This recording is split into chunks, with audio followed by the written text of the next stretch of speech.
Yes, oke, kembali lagi di channel Arta Bali Visual. Channel yang akan terus fokus membahas tradisi, budaya, dan tentunya kita akan terus fokus juga tentang pembicaraan finansial.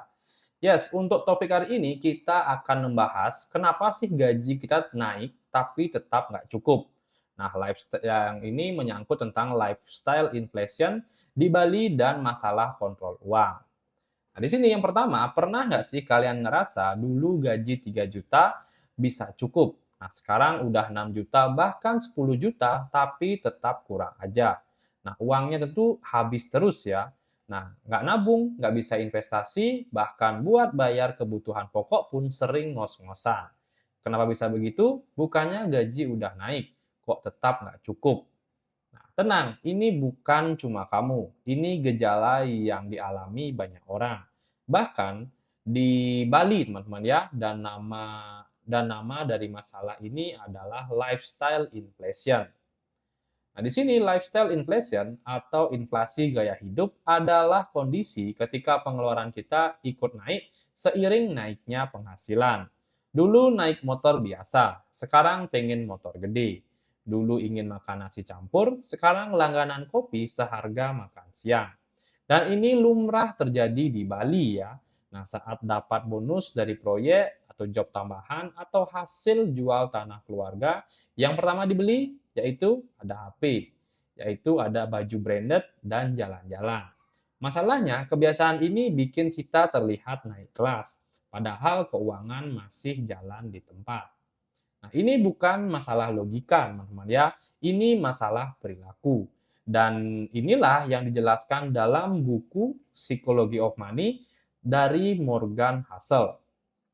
Nah, dalam buku itu Morgan bilang, masalah keuangan sering bukan karena kita kurang uang, tetapi kita kurang kontrol. Nah, banyak orang pintar secara akademis bahkan kerja di bank atau lembaga keuangan, tetapi tetap kesulitan secara finansial. Nah, kalian mau tahu kenapa? Karena nggak semua keputusan keuangan dibuat dengan logika. Nah, banyak yang dibuat dengan emosi. Contohnya di Bali ada keluarga yang rela utang puluhan juta demi ngaben besar-besaran, demi jaga nama keluarga. Dan di sini juga ada contoh lagi ya, ada anak muda yang beli motor sport karena gengsi. Padahal cicilannya itu melebihi setengah gajinya. Nah, di buku ini ngajarin kita satu hal yang penting. Nah, uang itu bukan soal dapatnya berapa, tapi soal ngapain dengan uang yang kalian dapat.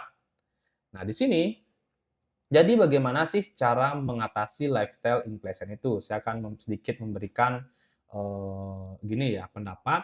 Yang pertama itu sadar bahwa uang punya batas. Gaji boleh naik, tapi gaya hidup jangan langsung ikut naik. Nah, yang kedua, prioritaskan kebutuhan bukan gengsi. Nah, orang Bali sering bilang, sing dadi ajak-ajak. Nah, dadi ajak nganggen ya. Ini bahasa apa nih? Tulisnya mungkin salah ya. Nah, jangan kebajak pujian orang luar, tetapi lupa kondisi sendiri. Nah, itu yang untuk yang kedua ya, prioritaskan kebutuhan bukan gengsi.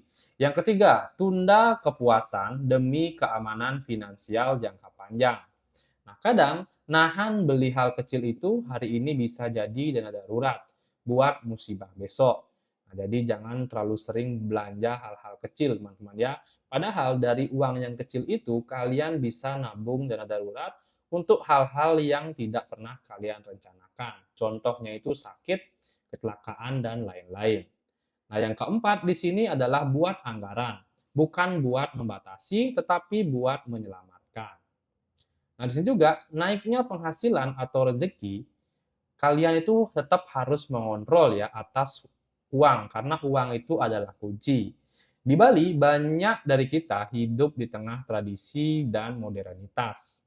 Dua sisi yang butuh keseimbangan. Kalau nggak hati-hati, tentunya kalian bisa habis bukan karena kurang uang, tetapi karena salah mengelolanya. Jadi sebelum gaji naik tinggi, kalian harus bertanya dulu ke diri sendiri. Udah siapkah mental kalian dan perilakunya? Karena kaya itu bukan soal angka, tetapi soal pilihan. Oke, jadi kurang lebih itu dia sih untuk konten kita kali ini ya.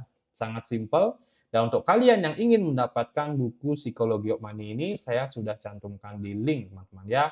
Buku ini sangat penting dan sangat mempengaruhi hidup kalian soal pengelolaan finansial kalian di rumah, mulai dari keluarga ya. Oke, jadi kurang lebih itu dia sih untuk video kali ini. Saya ucapkan terima kasih.